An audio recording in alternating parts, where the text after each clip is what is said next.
Kinundina ng ilang mga netizens, pati na rin ng ilang mga sikat na personalidad ang nag-viral na video ng isang junior high school na nambugbog ng kapwa niya estudyante. Ito ang balita ni Eileen Cerudo. #NeverTolerateBullying. Ito ngayon ang nangunguna sa mga trending topics sa Twitter Philippines na mayroon ng mahigit 30,000 tweets. Ito ay matapos kumalat sa social media ang mga video kung saan binubugbog ng isang junior high school student ng Ateneo de Manila University ang kanyang kapwa estudyante. Agad naman itong naging viral at inulan ng mga batikos mula sa mga netizens. Isa na rito si Paolo Benjamin na nakisimpat siya sa mga nabully ng nasabing junior high school student. Aniya, isa rin siya sa mga nabully noong bata pa at mayroong lifelong effects ang pambubuli. Dagdag pa niya, walang sino man ang dapat na maging biktima nito. Ayon naman kay Joy Labagis, mali ang ginawa ng estudyante at maaring nakakaranas din siya ng problema. Nananawagan rin siya ng tamang aksyon matapos ang insidente.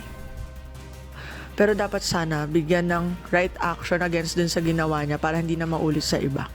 Kasi kapag hinayaan lang, mas malaki yung chance at talagang lagi niyang uulit-ulitin sa iba yon. Inihayag naman ni Juan Carlos Aquin na ang bullying ay isang proseso na dapat masolusyonan.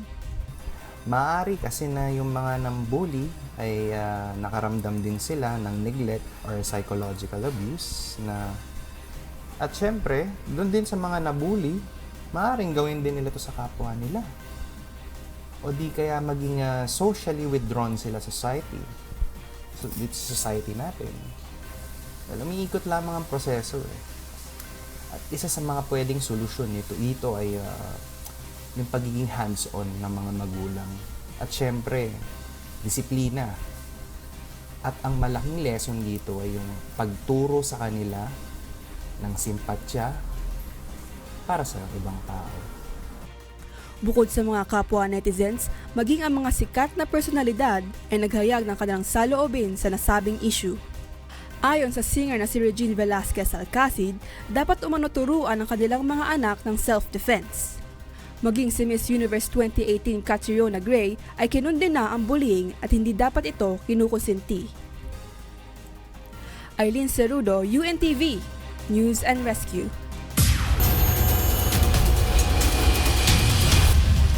Arestado sa magkahiwalay na bypass operation ng General Trias City Police ang 11 drug personality sa lungsod.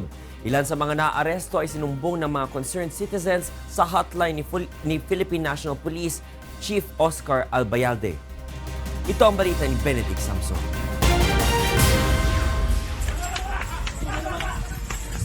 Makikita sa bidyong ito ng General Trias City Police ang aktwal na pag-aresto ng mga pulis sa 9 na drug personalities sa Riverside, Pabahay 2000, Barangay San Francisco, General Trias City kahapon.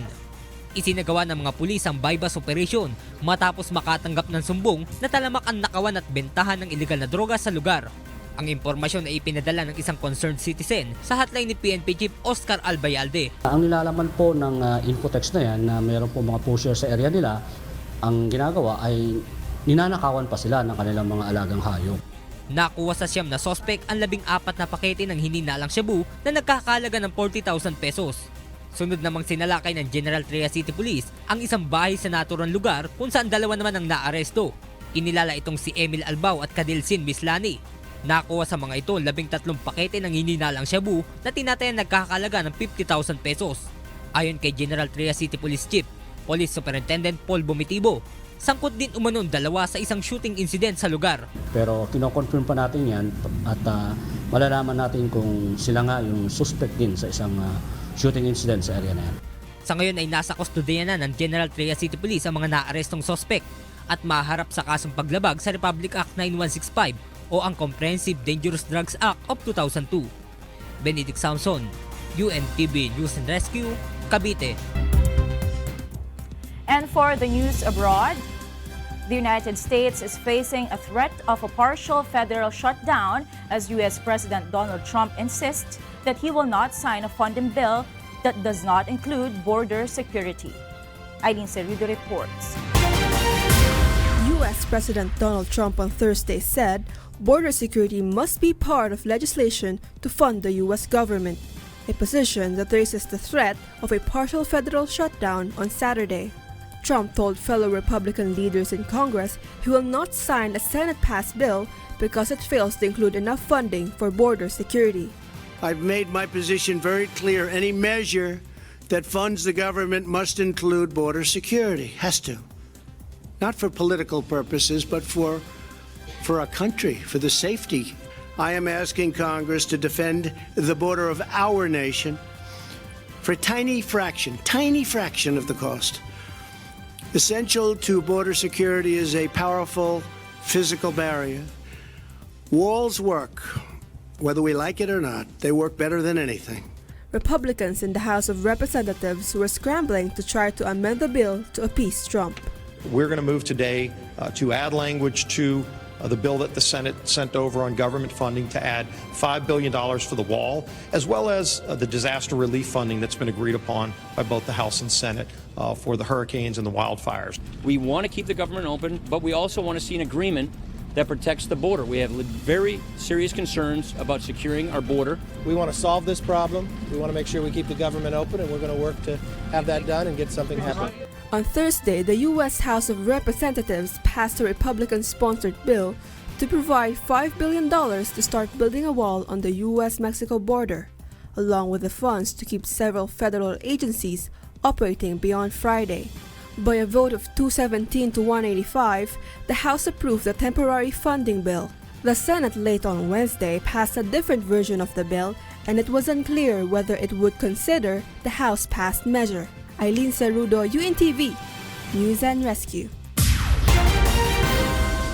A Republican senator stressed that U.S. President Donald Trump's decision to withdraw U.S. forces in Syria is akin to surrender. Meanwhile, the United States told the United Nations that it is still committed to the destruction of the Islamic State in Syria.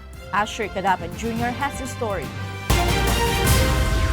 The United States told the United Nations Security Council that it is committed to the permanent destruction of Islamic State in Syria and would keep pushing for the withdrawal of Iranian-backed forces in the country. The pledge followed U.S. President Donald Trump's surprise decision to start what will be a total withdrawal of U.S. troops from Syria. Trump declared that the troops had succeeded in their mission to defeat Islamic State and were no longer needed in the country. The United States remains committed to the permanent destruction of ISIS and other terrorist groups in Syria and around the world. The United States will continue to advance a peaceful diplomatic solution to the Syrian crisis in a way that honors the will of the Syrian people and is consistent with UN Security Council Resolution 2254. But Republican Senator Lindsey Graham said Trump's decision was akin to surrender. He was joined by two Democratic senators and said he was pushing for a bipartisan effort to encourage the president to change his policy. None of us believe that ISIS has been defeated. The war has not yet been won. And to me, we are all worried about the consequences of this decision regarding Russia, Iran, and Assad. And simply because the president tweets that ISIS has been defeated is not the reality. We're not safer. The move could leave the United States with few options to prevent a resurgence of Islamic State. It could also undercut U.S. leverage in the region and undermine diplomatic efforts to end the Syrian civil war, which is now in its 8th year. The decision may also leave exposed an alliance of Kurdish and Arab militias known as the Syrian Democratic Forces or SDF, which has been among the most effective against Islamic State but is under threat as Turkey weighs a new offensive in Syria. U.S. commanders on the ground who have developed strong ties to SDF leaders had voiced concerns about what a fast withdrawal would mean for the U.S.-backed forces and were surprised by the decision. Asher Kadapan Jr., UNTV News and Rescue. U.S. Defense Secretary Jim Mattis will leave his job at the end of February, U.S. President Donald Trump said in a tweet on Thursday. His departure had been anticipated since Trump announced on Wednesday that he was withdrawing U.S. troops from Syria despite opposition from U.S. allies and top U.S. military officials. Mattis said in his resignation letter that he was stepping down so Trump could have a defense chief whose views align more closely with his own. Trump said he would nominate a successor to Mattis shortly. Mattis joins a long list of former Trump administration senior figures who have either quit or have been removed. Meanwhile, 5 people are dead and 8 others are missing following a methane explosion in a coal mine in the Czech Republic.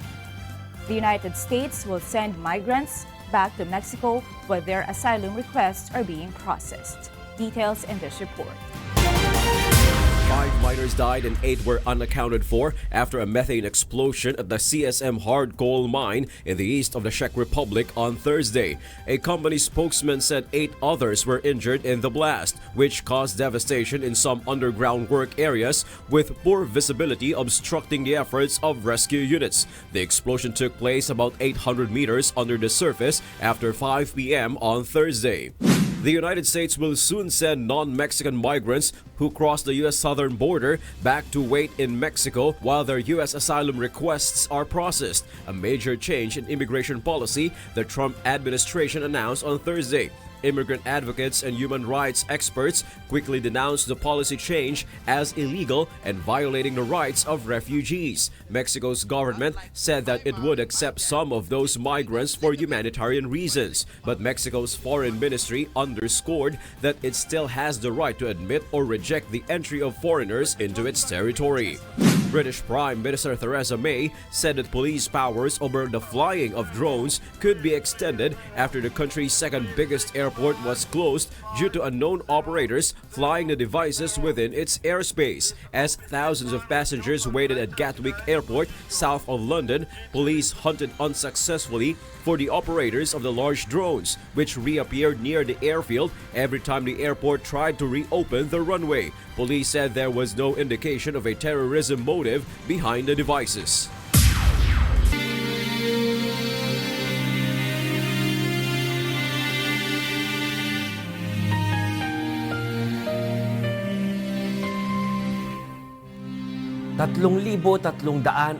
limang araw o mahigit 9 na taon na po ang nakalipas mula nang maganap ang malagim na Maguindanao Massacre. Ngunit hanggang ngayon ay naghahanap pa rin tayo ng katarungan sa mga biktima ng krimen. At sa tila madilim na hinaharap ng kaso, hindi po bibitiw ang UNTV sa labang ito hanggang makamit ang katarungan di lamang para sa aming 4 na kasamahan, kundi sa lahat ng mga biktima ng karumal-dumal na pamamaslang.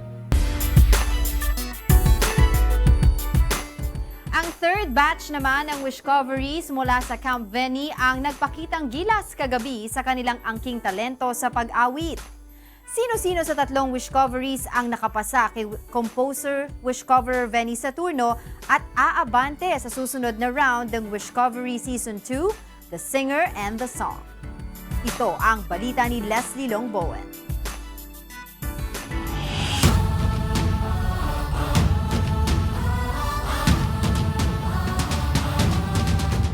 Hindi nagpahuli sa pagpapakita ng talento ang 3 batch ng Wishcoveries ng Camp Veni Saturno sa Wishcovery Season 2, The Singer and the Song. Ang mga ito ay sina Trixie Cuadrado, Ngayon, bukas at kailanman pangalan mong sinisigaw, labis kita Princess Elisan, ng aking galaw, ang sanhi ay at Cyrene Sabanal. Sino ba ang minamahal mo sa paang hindi tapat sa'yo?